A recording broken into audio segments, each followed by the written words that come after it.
ukila huu mti wa ujuzi wa maana mabaya, hakika utakufa, hakika utakufa. Kumbe kifo ni matokeo ya dhambi. Biblia inasema mshahara wa dhambi ni mauti. Mshahara wa dhambi tangu mwanzo ni mauti. Ewe unayesikia habari hizi, mshahara wa dhambi ni mauti. Unapotenda dhambi tarajia kufa, kwa sababu kifo hata cha kimwili chanzo chake ni dhambi. Hatukuumbwa kufa. Ukishajua hilo, ndio maana Biblia inasema katika ile Yohana Mtakatifu sura ya kwanza, sura ya 3. Ngoja tuangalie sura ya 3 mstari wa 16. Sura ya 3 mstari wa 16. Yohana Mtakatifu sura ya 3 mstari wa 16. Kwa maana jinsi hii Mungu aliupenda ulimwengu. Yohana sura ya 3 mstari wa 16. Biblia inasema kwa maana jinsi hii Mungu aliupenda ulimwengu hata akamtoa mwanae wa pekee, ili kila amwaminie asipotee, bali awe na uzima wa milele. Haleluya, haleluya. Maana yake nini? Mwanadamu hapo mwanzo hakuumbwa kufa. Mwanadamu aliumbwa aishi milele, atawale samaki wa baharini. Hilo ndio lilikuwa lengo la Mungu, kumuumba mwanadamu. Lakini mwanadamu baada ya kuwa amekosea, ndipo ikaibuka laana ya kifo. Lakini hapo mwanzo Mungu alimuumba mwanadamu akiwa na mwili wa utukufu. Leo hii kuna makaburi, ni kwa sababu ya dhambi. Leo hii unaona makaburi hapo, ni kwa sababu ya uovu, ni kwa sababu ya uasi. Nipo na kuleta ili ujue ni kwa nini umeokoka. Ili ujue ni kwa nini umeokoka. Kuokoka ni kuirudia ile asili yetu ambayo Mungu alituumbia. Kuokoka ni kurejea mti wa uzima ambao unadhihirishwa kwa Yesu Kristo. Ndiyo maana mwanadamu baada ya kuwa amekosea, amekula tunda akakosea. Ukisoma kitabu hiki cha Mwanzo utaona baada ya kuwa amekula tunda akakosea, ndipo Mungu anamfukuza katika hiyo himaya. Anamfukuza mwanadamu atoke kwenye himaya yake. Mwanadamu baada ya kula lile tunda, baada ya kuasi, baada ya kutenda dhambi, akili yake ikabadilika. Mwanadamu sasa akawa kujiamulia kitu ambacho anataka. Mwanadamu akawa anaweza akaamua chochote ambacho anataka. Ndipo Mungu anakusudia kumfukuza. Biblia inasema tumfukuze ili asije akala mti wa ujuzi wa akala mti wa uzima akaacha kufa. Mungu atuhurumie sana. Mungu atuhurumie. Amina. Kumbe unaona asili yetu mwanzo ilikuwa ni kumfanana Mungu. Tulikuwa tumemfanana Mungu. Hatukuwa wakufa. Na ndio maana leo unapookoka unatoka mautini unaingia uzimani. Bwana Yesu asifiwe. Hiyo ndio maana rudi soma kitabu cha Mwanzo vizuri. Angalia kwa nini mimi nimeokoka. Ni kwa sababu ya uasi ulitokea. Mwanzo hatukuwa hivi. Hatukuwa wakufa.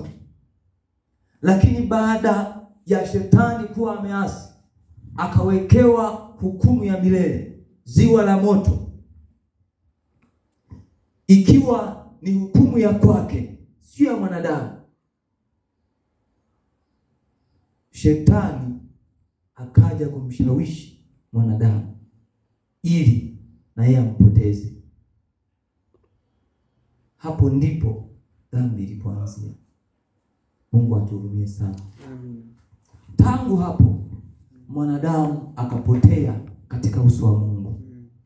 Ukisoma Biblia utaona Kaini, dhambi iliendelea kukua.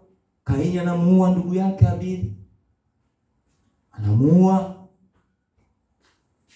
anapomuua, dhambi ya mauaji inaingia, dhambi inaendelea kushamiri duniani, watu wanaendelea kutenda dhambi,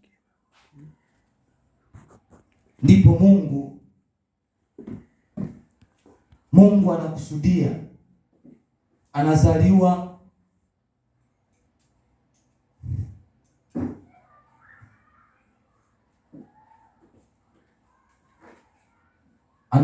mtu mbadala wa Habili. Bwana Yesu atusaidie sana. Amen. Anazaliwa Seti. Hapo ndipo watu wanaanza kulitia jina la Mungu. Lakini tambua hapo, ile asili yetu, ile asili ya mtu ya kuwa na ukaribu na Mungu. Mungu anazungumza naye, Mungu anasema naye wakati wa jua kupunga. Mungu alikuwa akizungumza na mwanadamu. Mungu alikuwa akiwasiliana na Adamu. Mungu anakuja kuongea na Adamu. Ile kitu baada ya kuwa amekula tunda. Ukisoma Biblia yako hapa, kwa sababu ya wakati hatutasoma mstari mmoja, lakini utaenda kusoma kitabu chako cha Mwanzo sura ya kwanza. Ukisoma ni uumbaji hadi unafika sura ya 11, utaona hizo habari. Baada ya hapo anakula tunda Adamu na mke wake, anaanzia mke wake Eva, anakula tunda, anamshawishi na mume wake, naye anakula tunda, dhambi inaingia, wanakosea, wanatoka katika mstari wa Mungu. Ndipo wanaona aibu, wanachukua majani ya miti, wanafunika miili yao. Baada ya kufunika miili yao, haya imeshawapata. Mungu anaita Adamu, uko wapi? Anasema, Bwana, niko huku nimejificha. Kwa nini umejificha? Kwa sababu niko uchi. Ni nani amekwambia uko uchi? Wanaanza kurushiana mipira, na hawa siwe mwanamke uliyenipa. Ndipo Mungu anaanza kulaani. Mungu anawalaani, anawafukuza katika bustani, anawalaani. Ukisoma pale utaona. Lakini baada ya hapo, baada ya kuwa amewapatia hayo yote, ndipo Mungu, Biblia inasema, akawafanyia mavazi ya ngozi, Mungu akawavika. Lakini hapo Mungu akasema, hapa ndipo tunapata unabii wa wokovu. Mungu mwenyewe anaweka ahadi tangu bustani ya Edeni ya kwamba, tazama, nitaweka uadui kati ya nyoka na uzao wa mwanamke. Bwana Yesu asifiwe sana. Mungu anasema, nitaweka uadui kati ya nyoka na uzao wa mwanamke, maana uzao wa mwanamke utamponda nyoka kichwa na nyoka atauponda kisigino.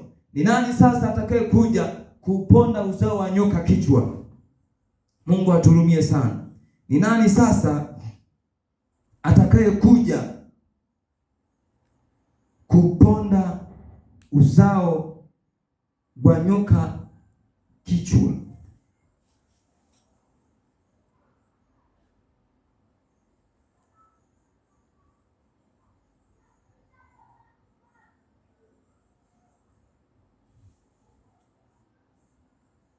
Kitabu cha Mwanzo sura ya 3 mstari wa 15, ahadi ya wokovu katika bustani ya Edeni inatokea hapo. Biblia inasema, nami nitaweka uadui kati yako na huyo mwanamke, na kati ya uzao wako na uzao wake, huo utakuponda kichwa na wewe utamponda kisigino. Sura ya 3 mstari wa 15, kitabu cha Mwanzo. Ni uzao upi sasa wa mwanamke unaokuja kumponda huyu nyoka kichwa? Tunaendelea kuangalia wokovu. Ni historia ndefu na ni historia kubwa, ni mchakato mrefu mpaka tunakuja kuupata wokovu. Ngoja nielezee kwa uchache na kwa ufupi pia. Bwana Yesu asifiwe. Bwana Yesu asifiwe. Amina. Baada ya kuwa wanadamu wameongezeka katika nchi, wanadamu wamekuwa wengi, wakati huo ikafikia hatua wanadamu wakahitaji kujenga mnara wa Babeli, mnara wa machafuko.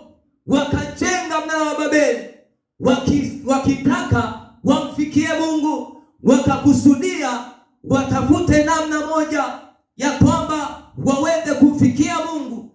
katika ujenzi wa mnara wao. Ndipo Mungu akaangalia wakiwa wanaendelea kufanya, wamekataa namna ya kumwabudu Mungu wakiwa huko. Sasa wanataka wamfuate aliko. Maana yake wamebuni mbinu yao kwamba wamfuate Mungu mbinguni kupitia ule mnara. Ndipo Mungu anasema hawa watu sasa, hebu tushuke na tuangalie, tuchafue usemi wao. Ndipo Mungu anachafua usemi, watu wanatawanyika. Mwanadamu huyu mwenye kuasi anatawanyika kwenye nchi. Wakati huo tena ule mwili wa utukufu haupo, laana ya kifo imeingia. Watu mambo yameharibika, kila mmoja anaenda kwa namna ambavyo anajua. Watu wakatawanywa, usemi ukachafuliwa. Ndipo mnara ule ukaitwa Babeli, mnara wa machafuko. Kama ilivyo leo watu waweza kuungana miunganiko mbalimbali ya kidini. Leo hii ukiwaambia ya kwamba neno la Mungu haliko hivyo, wanajiita wengine wa Kristo, lakini wako mbali na neno la Mungu, hawafuati yale ambayo neno la Mungu linasema. Wanakwambia hapana, ili mradi ni wa Kristo, kumbe ni machafuko. Yule Babeli mwingine ambaye ametabiriwa kitabu cha Ufunuo, Babeli wa machafuko, ndicho yanayoendelea katika dunia ya leo. Amen. Mungu atuhurumie sana.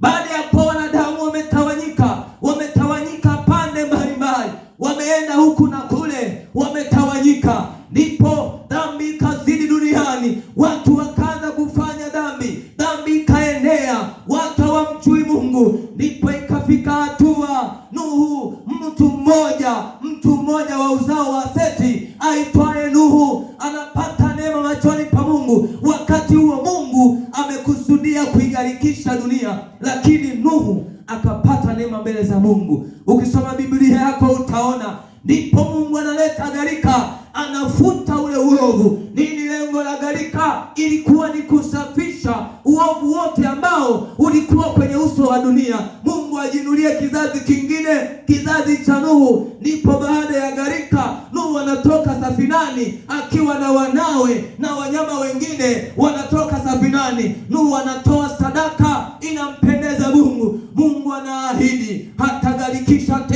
hatagharikisha tena wala hataua. Baada ya hapo, Mungu kumbuka, hata kumwacha Nuhu ni kwa sababu alishasema ataweka uadui kati ya nyoka na uzao wa mwanamke. Sura ya 3 mstari wa 15 Mwanzo. Maana yake hapa, mtenda dhambi ni rafiki wa shetani, ni adui wa Mungu. Kuweka uadui kati ya nyoka na uzao wa mwanamke, maana yake ni kuleta namna ya kuifuta na kuiondoa dhambi. Baada ya hapo, wanaenda wale wa uzao wa Nuhu, wanaenda, tunafika kuna kizazi, anazaliwa mtu mmoja anaitwa Abraham, anazaliwa na Tera. Mungu anamuita kutoka katika Uru wa Kaldayo ambao ni Iraki ya leo. Mungu anamuita Abraham, Mungu anambadilisha jina, anamwambia toka kati ya ndugu zako uende hata ile nchi ambayo nitakuelekeza. Mungu anampeleka kule. Abrahamu anaelekezwa kwenda Kanaani akiwa na mkewe Sarai. Inafika hatua anabadilishwa jina, anaitwa Ibrahimu, baadaye anaitwa Sara. Hiyo yote ni harakati za wokovu. Amen. Ni historia ndefu. Historia inaenda hadi inafika Isaka, anafika kwa Yakobo, anazaa watoto 12. Ni historia ndefu kidogo. Wale watoto wanaunda taifa la Israeli baada ya Yakobo kuja kubadilishwa jina na kuitwa Israeli. Wanaunda taifa la Israeli. Bwana Yesu atusaidie sana. Wanaunda taifa la Israeli. Taifa la Israeli linatengenezwa. Mungu anawapatia Torati. Ni story ndefu. Wanaongozwa na Torati mpaka inafika hatua anazaliwa Yesu.